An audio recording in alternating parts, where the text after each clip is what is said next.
تتوالى الإنجازات الكروية حتى لو غابت الألقاب، لكن بعض القصص تلفت الأنظار أكثر من أي مباراة.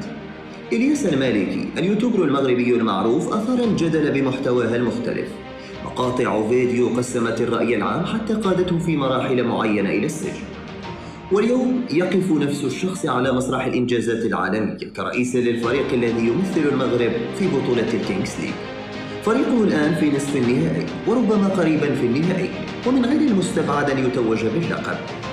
هنا تطرح المفارقة: كيف يمكن لشخص ارتبط اسمه بالجدل أن يتحول إلى قائد يرفع راية بلاده دوليا؟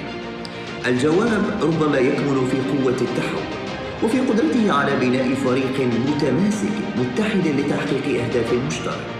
برغم كل ما أثير حوله، إلياس المالكي يثبت أن النجاح لا يرتبط بالضرورة بالماضي، بل بما نفعله في الحاضر.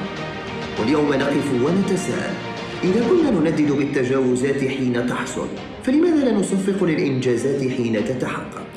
لذلك نرفع القبعة لإلياس وفريقه، لأن القصة لا تنحصر فقط عن جدل أو انتقاد، بل عن إرادة قادرة على تحقيق ما يبدو أنه مستحيل.